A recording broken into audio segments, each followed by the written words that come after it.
we just heard that Guyana is offering the CTO a land deal to open up a new organization. Can you tell us more about this? Definitely. You know, the Caribbean depends heavily on the tourism sector. The tourism sector plays a very integral part in the economies of this country, the Caribbean, and the livelihood of our people.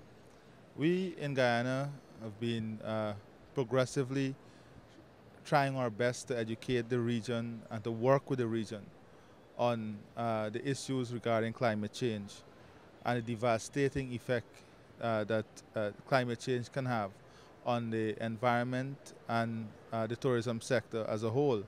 You know, a lot of our product depends heavily on uh, nature, on a green environment, our ecosystem, our biodiversity system, the sand, the beaches, the corals, and all of these natural beauty that we have within the region can be lost if steps are not taken immediately to address these issues. And if we, as a region, do not get actively involved in the debate surrounding global warming and changes, and CTO as an organization, in our view, is a major stakeholder in this international debate because they are representing the sector that is most vulnerable to effects of climate change. And that, of course, would have devastating consequences for the economies throughout the region. One of the major problems, however, in addressing this issue in the future, and this is not only an issue for the Caribbean, this is an issue, a global issue, is training your human resources, letting them understand what is meant by sustainable development, what is meant by sustainable tourism, what are the special skills that are required, uh, studies in environmental science, in biodiversity. These are now critical fields that we must get involved in and produce the right human resources to advance our efforts in this area. And most times we look outwards from the region, we look outwards to find our solution. We'll have a few students going on scholarship and we'll send them to scholarship and then they'll return. But we need something more substantial. We need something institutional. And Guyana has been working aggressively on in the international arena on the issue of climate change. We have developed the low carbon development strategy, which seek to balance economic development and advancement with environmental sustainability and management. So we thought it best that for the region and for the international community, there's an absolute need for an institute of sustainable development, an institute that focuses heavily on this specialized area. And we made a proposal to CTO, and our proposal involved granting the CTO not only the land for the establishment of this facility, but also securing a piece of land for the development of an eco-resort, a state-of-the-art eco-resort that can be linked to the institute so that you can have a theoretical and practical combination in the product that we want to offer. We have also offered them, in addition to the land, we have offered them opportunities for fiscal incentives, exemption of duties and taxes, etc. And of course, we even work with them on finding the different sources and avenue of financing it. But it would basically be, in our proposal, we are seeing CTO taking the lead role in managing this. I know Chabrol, for example, raised the issue of human resource, and I think he was raising it from the perspective as where are we going to find the human resource to manage this institute, to provide the technical skills. And he's right, because this institute would require very, very technical skills of a different nature that we in the Caribbean are not accustomed to. And that is why we said it must be a regional institute of international standard.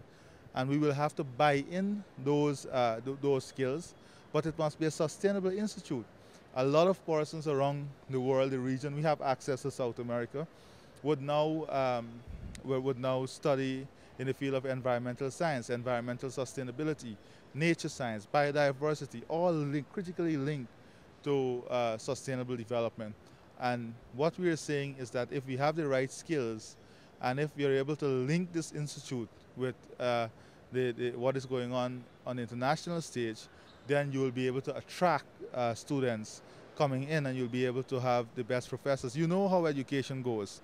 If you have one big name in the institute that is recognized internationally, that name brings a following. It's just like show business. But you have to have the right appeal. And I think the proposal was excellently received at the Council of Ministers. For a matter of fact, the minister from Bahamas was calling immediately for us to proceed and to have a subcommittee set up to examine and push forward. But I think that the council wanted to ensure that we have all the information so that this technical team that is proposed would work on fine-tuning the details so that very shortly we can start pushing forward to have this done. And former President Jagdeo was there, and he also outlined some aspects in the national arena where CTO can benefit. You have, for example, the Global Fund, Climate Change Fund. But if you don't have projects, you cannot access this fund.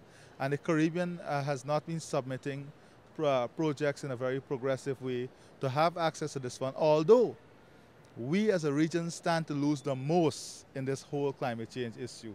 Our entire economy can be wiped out as a result of the climate change. So this is an effort to make us as a region, as a people, more progressive and to take our advocacy level effort to the next level. Which land are you possibly looking at? For the resort as well as for the institute itself? Well, you know, there are many areas available for the resort. The Essequibo River, for example, the interior, that would be based on a technical analysis that we will propose. But what we are looking at is in the East Bank area, where well, I think Shabra would help you to understand the East Bank area, is where the urban center is being extended. And that is where we have our national stadium, new hotels and so.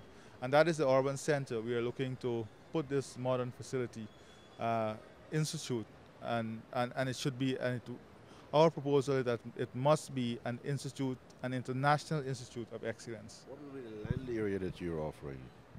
Well, it's based on what comes out of the technical report, but we have initially identified a plot not less than 10 to 15 acres. When will the committee first meet to discuss this idea in detail? Well, I think that the secretariat, the CTO secretariat, is now in the process of putting that together, and I'm very sure we are going to Guyana is going to push to have the committee meet as fast as possible, so that they can start the technical work regarding this.